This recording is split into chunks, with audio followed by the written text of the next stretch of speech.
Well, good evening. It's Arlo Johnson in Vernon, BC, checking in, and glad to see you. Hope you're all well. Today is October the 4th at about 9:45 p.m. A little late in the evening to be doing this, but kind of felt like doing it. The things I'd like to talk about a little bit tonight is kind of, not really what I usually talk about, but it's in the same vein. And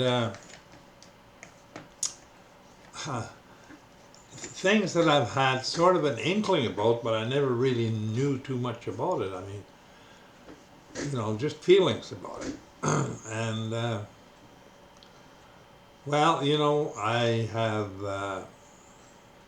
I've said lately, in the last few years or whatever, this business of abortion is a very serious thing. Not just, not just some little thing. It's a very serious thing. It affects the whole universe, really. And I've often wondered about it, like, how does this work? How can this be? And how can this be tolerated? But, the more I look into things and read things, see things, whatever else, I have said before that the child being aborted and being killed is not the problem. God is fully capable of resurrecting that child, and from what I understand, there is a nursery in heaven right now, where God is, where they're not going to stay as babies, they're going to mature at a different rate than they would have been on earth. But they will mature. Now, that throws a whole different light on things, doesn't it? You see, one of the things that we sometimes do not realize, or ever been taught, is how important we are in God's eyes. For instance, not that I can vouch for this, but there are people who say that they had a near-death experience and whatever, and they were drawn into up the tunnel of light and all that sort of stuff. And this one guy said when he got there, he said he was met by three beings, quite big beings. One was sort of an angelic looking one, real angel type. Another was a warrior type, and bigger yet, but like 12, 15 feet high, whatever in his estimation. But he said that what the thing that got him was, and this is spelled out in spoken of in the Bible, where, for instance, in Revelation, John did something, he bowed down to this angel or something, and the angel says, don't bow down to me, only God. And the reason is, this one person says, is that angels are in awe of you.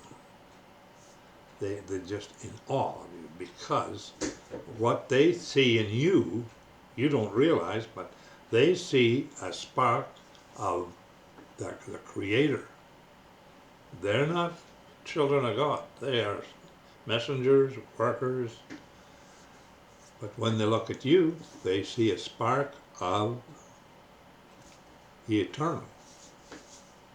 Now, you don't realize that. And that puts a different spin on things, doesn't it? I mean, here's beings that are eternal beings. They live forever, and they have jobs to do. They do this, do that, and different than people with jobs on Earth, of course. They have jobs. They are messengers, workers, whatever, and very powerful. And for them to, and I have sort of got that inkling before, but I thought, well, that can't be the right thing to think, that that you're more important than an angel is, or whatever. But I'm starting to believe that that's why God goes through all this stuff. That's why He's arranged this. And that is something that humbles you, isn't it? I mean, to think that God considers you to be so important, to be as His son. Now, when I say son, I didn't say daughter. In one sense, there is sons and daughters for a certain period of time. But in the long run, in the heavenly kingdom, when it is that kingdom, then there's only sons. And that is spelled out in different places. And if you're honest about it, God would never want two sexes battling and arguing and being jealous and whatever, or the tendency to do that. No, never. For eternity, you couldn't do that. So, when if somebody's qualified to go to heaven, and if Jesus resurrects you, and if you're in His book of life, that's what you're going to do. Now, a woman can be resurrected just as well as a man, and be conformed to what would be the state of a child of God, or whatever, in coming life in heaven, which would be, they claim, something looking similar to a young 25-year-old male or something. Well, that's not that bad. That's not bad for anybody, because a human male like myself would have to be changed to that too. So, the thing is, you have to admit, God does things totally different than we think. He does. One thing that baffles me is, for a woman to come to age, time in this world history, never was before, but it is now, where they want to kill their own children. It used to be the thing that women craved to have child, prayed for children, hated to be barren and not have children. And now to say, I want to kill them, I don't want them to interfere in my life. It's my life, I don't want them to interfere. Now, and for some group of people to be influenced to say that is a right that you have to kill, because to lie about it and say, well, this is not a human being, it's just a blob of flesh or something that's growing inside me. They're right, it is a blob of flesh, and it is growing inside you, and it is not you. You are, from day one, women were created to be a carrier. They have a womb for that reason. So, but the thing is, what is the penalty for that? who's more who's more responsible for that death of that baby, the woman or the man? You know, the man carries the seed. The woman doesn't carry the seed. The man carries the seed, impregnates the woman and puts it in her egg. Now he tells her, kill it. Or she says, I want to kill it. But she wouldn't be pregnant unless it was for him putting the seed in her. Now, I'm sure God doesn't think like we do. He may put 90% of the blame on the man. Who knows? And if that determines that they're going to be banned from the city of God and life with God in the future, that's bad. Very, very bad. It can't get worse. That's the worst it can get. And,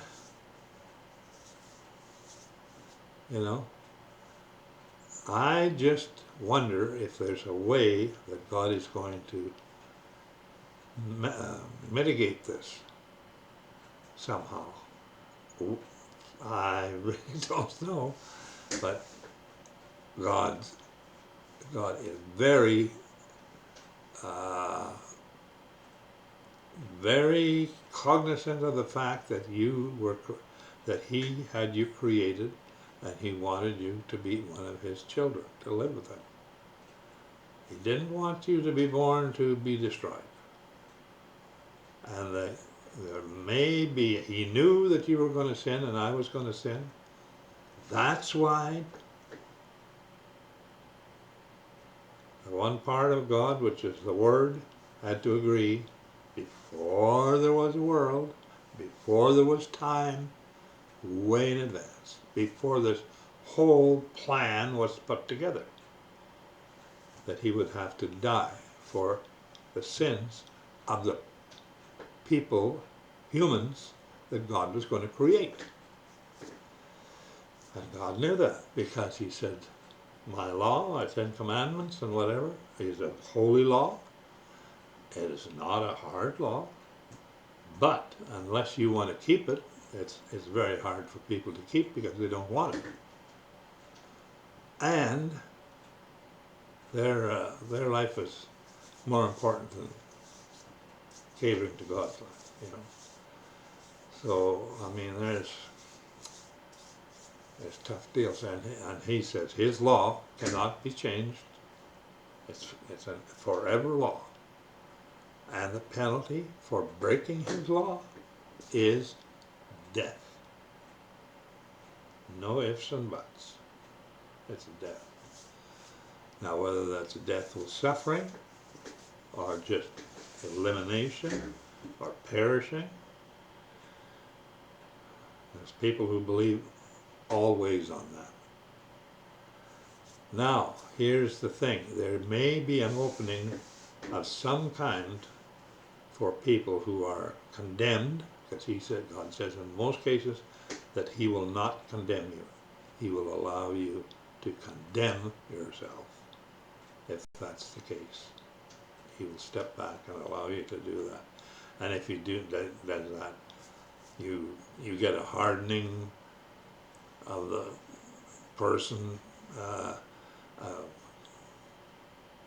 no conscience, no remorse. I never did anything wrong. Not that I'm not sorry for anything. I am not sorry for anything. No remorse, no nothing. I won't ask for forgiveness. If you don't ask for forgiveness, you condemned yourself. God will forget if you ask. Now that's the thing. Here's the other thing. In this kingdom of God, which is a huge one, Jesus said there will be those who are the greatest in that kingdom and those who are the least. Hmm, that's a big, big area. What are they, generals and privates? You know, I don't know. But there'll be different levels, that's for sure. Yeah, and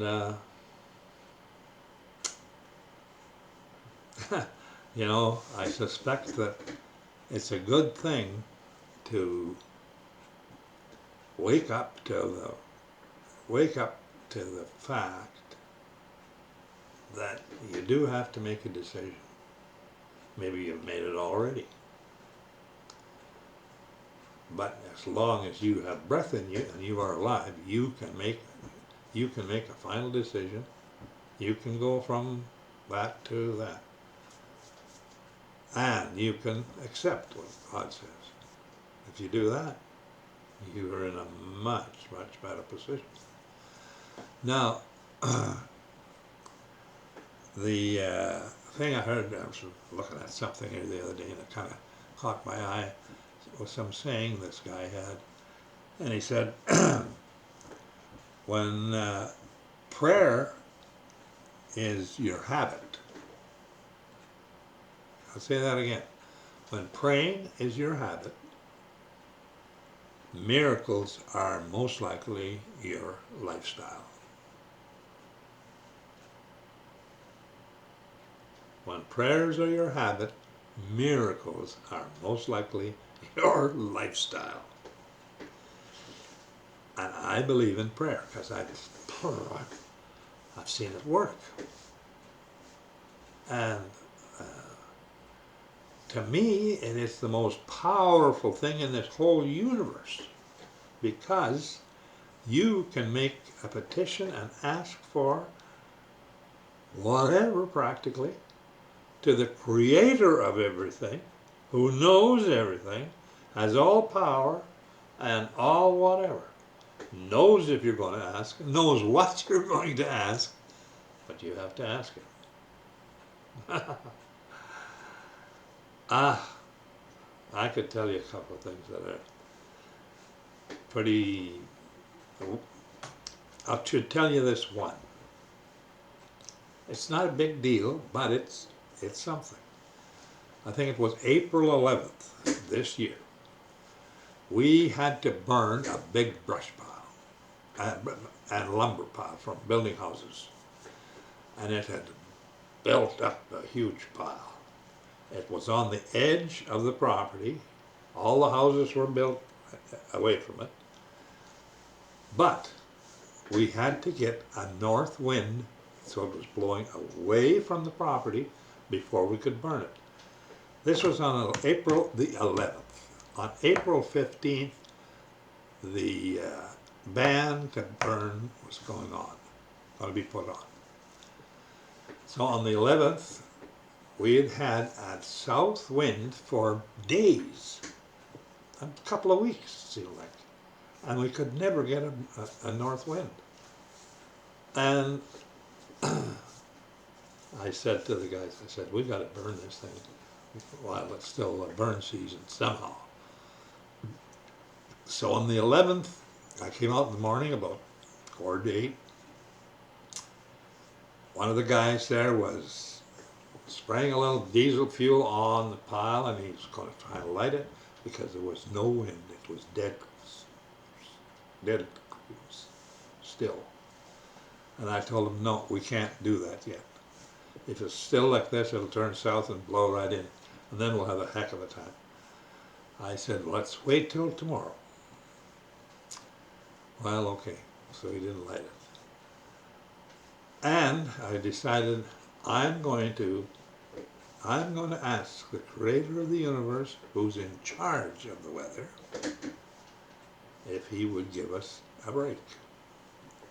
So on the 11th, I don't know, afternoon or something, I was sitting in my car and I just said, I prayed to God, I said, would you allow us to have a north wind for about 4 hours tomorrow so that we can burn this brush pile?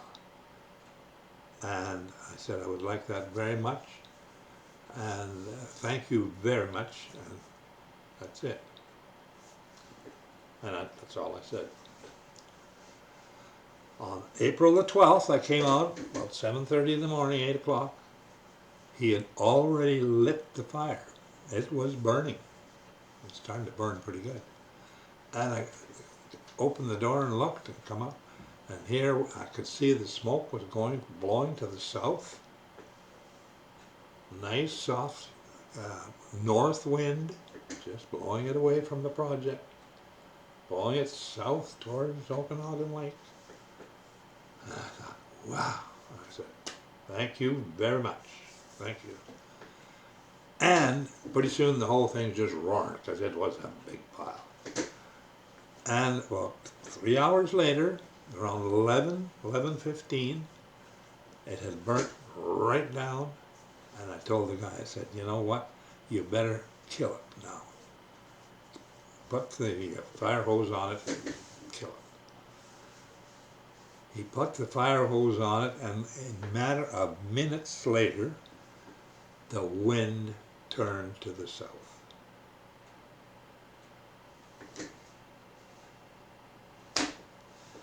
I'm not making this up.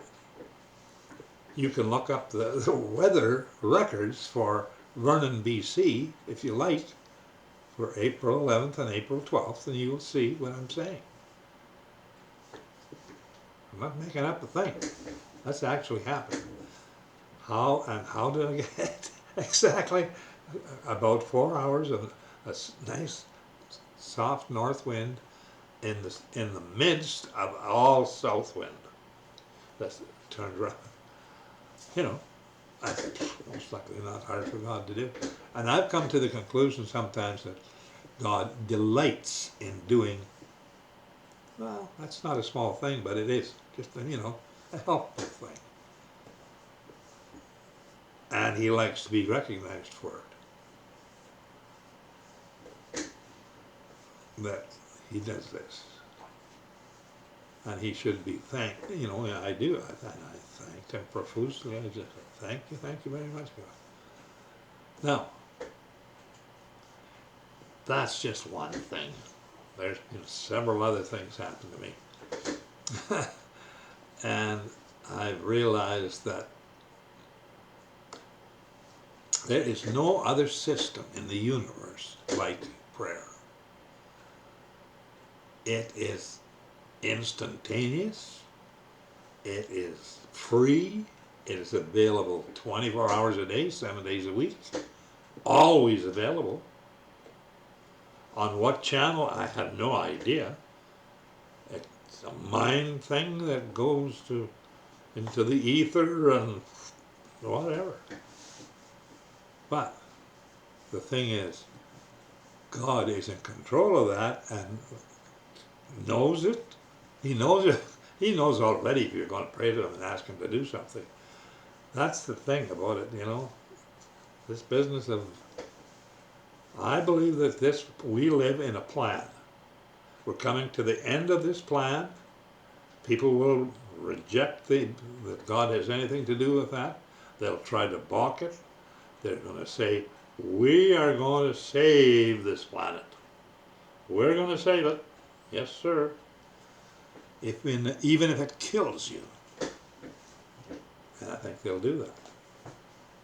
Because they don't want to acknowledge that God has a plan and that this is the wind-up of this planet Earth. This age, it still has another 1,000 years to go. And then it will, the heaven and earth will disappear. And a new heaven and a new earth. Big earth. Way bigger than this one. Way bigger. Like 372 times bigger. Is what it has to be to accommodate his city that's going to descend on this planet. Otherwise, if it descended on this planet, the size of that city would be, if it was sitting flat, the outer edges would be 70 miles from the surface of the earth. because of the curvature of the earth. Yeah, take something 1,500 miles and put it on this ball, that's what would happen. So it doesn't fit. I'm sure the city's not going to be smaller. The earth is going to have to be much, much bigger. There's not going to be any sun and moon. There's not going to be any ocean, no sea. The river of water or whatever will run out of this huge city into the countryside or wherever. That's all I know. I mean, I haven't studied that good enough or anything, but huge, huge thing. Oh, you know, such a gift that people, how they can say they don't believe in that, I don't understand that. Just think, angels will bow down to you because God created you. You are a spark of God's being. That's quite a thing. And that's how much more blessed could you be? We don't even know it. Well, when the habit of people is to pray, miracles is usually their lifestyle. I suggest that you start living that lifestyle. It's most likely way better. Way better. And don't be ashamed to call on Jesus. Don't be ashamed of Jesus. Don't let the name Jesus Christ stick in your throat. Because if it does, it means you're ashamed to talk about Jesus. He says if that's the case, he'll be ashamed to talk about you. And that would be disastrous for you. So, time to make a few changes, I guess, eh? And with that, I hope you subscribe if you feel like it. And I always leave that to the last. Most likely nobody goes to the last to hear this even. But anyway, kindest regards to all of you, and may God bless you.